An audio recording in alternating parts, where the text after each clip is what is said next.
Hello, and welcome back to the Holistic Health Bites podcast. Today, we're talking all about fasting.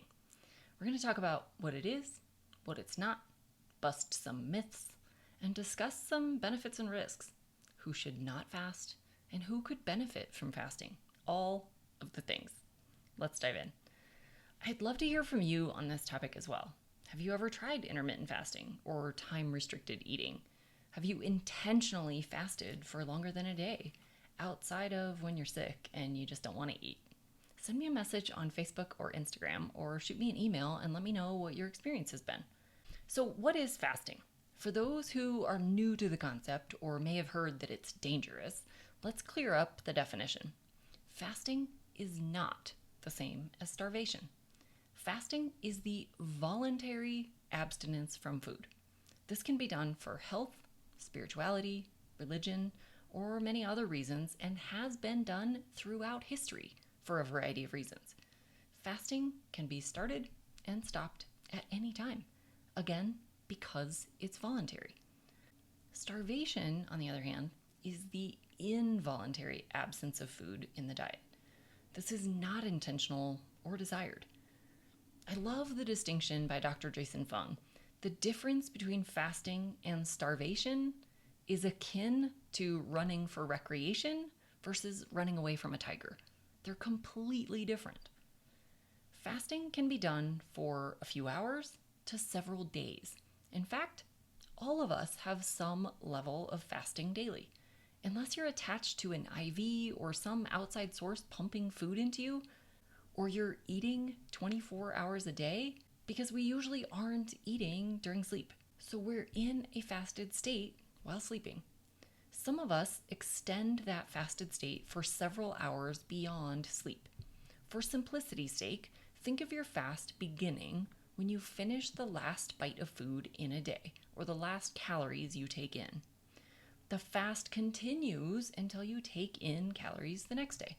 So for example, let's say you finish dinner at 6 p.m. and you don't take in any calories later in the evening, and then you have breakfast the next day at 8 a.m. You were in a fasted state for 14 hours. For someone who routinely doesn't eat breakfast, which, by the way, is not a rule you must follow to be healthy, this fasted state might be extended to noon or so, which would be an 18-hour fast. Pretty simple, right? Let's talk about a few myths and misconceptions. First, I've already mentioned that breakfast is not a required meal to be healthy. Many people simply aren't hungry or don't feel well if they eat early in the day. Others find that their workouts are stronger when they work out before they eat. And still others do best when they eat early in the day or eat the biggest meals early in the day. We're all different.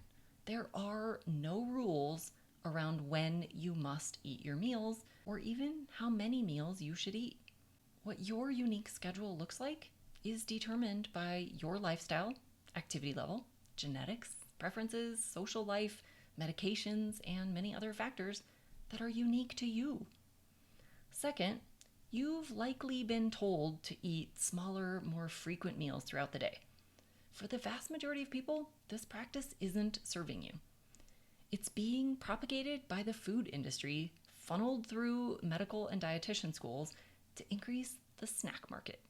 This is not about your health. The food industry leaders know that you're not likely to cook and prepare 5 to 6 different meals and snacks from scratch each day. So, if you need to eat that often, you'll likely buy bars, crackers, snack packs, shakes, and other prepackaged convenience foods. Even if you were to make all of your food from scratch, this still isn't boosting your metabolism. What frequent eating is doing is causing frequent insulin spikes and not allowing those insulin levels to ever return to baseline. When your insulin level is elevated, your body cannot use body fat for fuel. It can only burn what you're taking in each day. It's likely you're taking in more than your immediate needs dictate. So this increases the likelihood that you'll store some of that food as fat. So this reduces fat burning and increases fat storage. Likely not the direction you were going for, right? Third, Opponents of fasting will say that fasting is just a veiled attempt to reduce calories and in actuality is really no different than simply cutting back on what you eat. This one might be true for some people, but there's more to the story. Fasting can help regulate your appetite. So many people do say that they're often less hungry and they do therefore take in less. This is really helpful for someone who tends to overeat. This can bring down their calories, but most often it brings it down to the level that they should be at, not less. Studies have also been done looking at fasting versus not fasting. And even when both groups are fed the exact same food and the exact same calories, the fasting groups tend to fare better in weight loss, blood pressure improvements, blood sugar response, insulin levels, abdominal fat mass, and even mood regulation. There are different types of fasting protocols that vary from short duration fasts to longer fasts over many days. Generally, time-restricted eating, or TRE, is a consistent schedule of fasting done daily.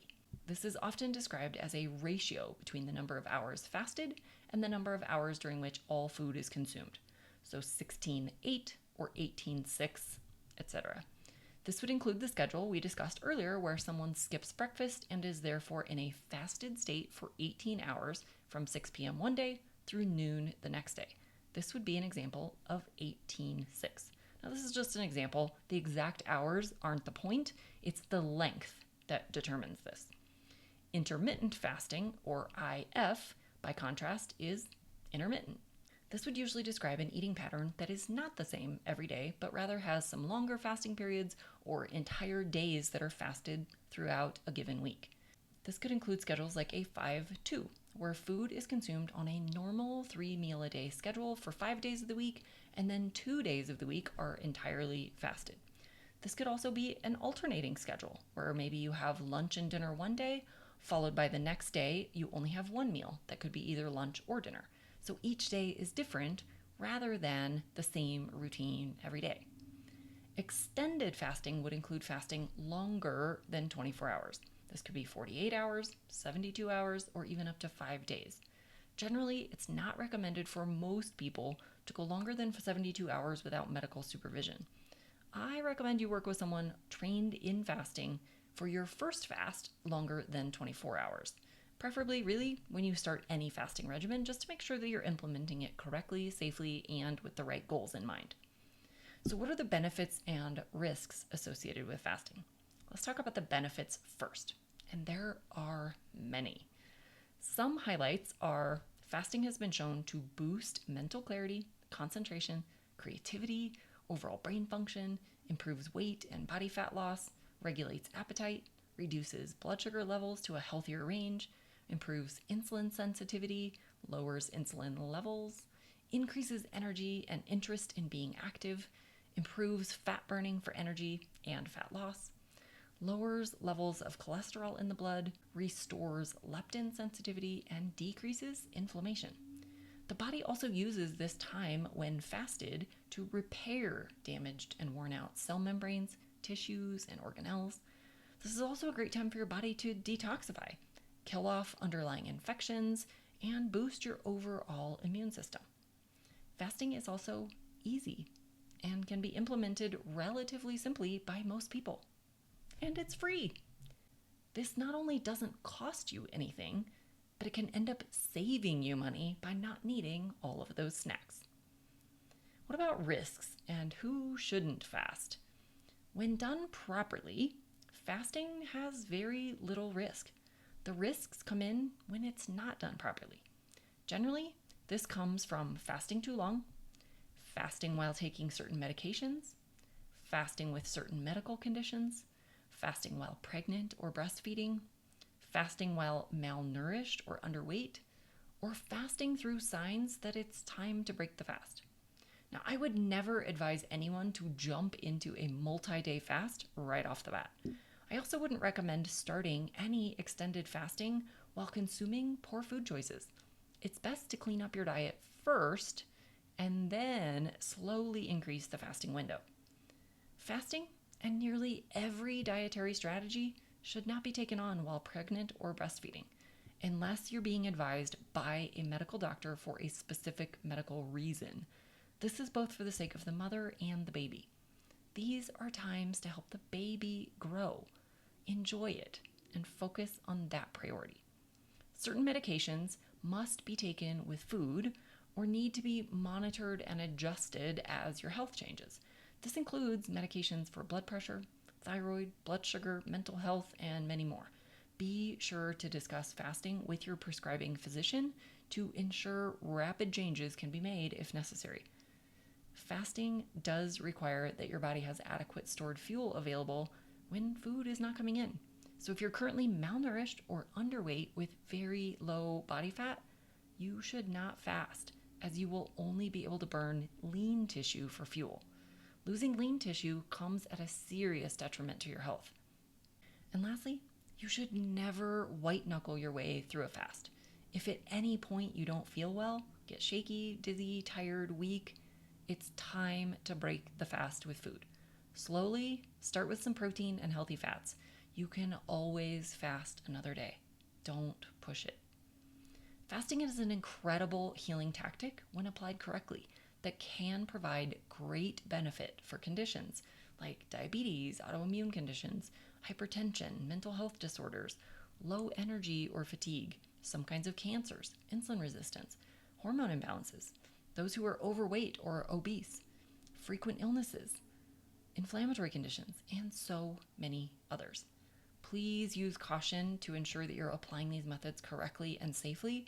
I highly recommend you work with a professional at the beginning of your fasting journey to ensure that you're applying these techniques properly and safely and with your goals in mind. This is just one of many strategies I use with my clients to repair metabolism and gut health.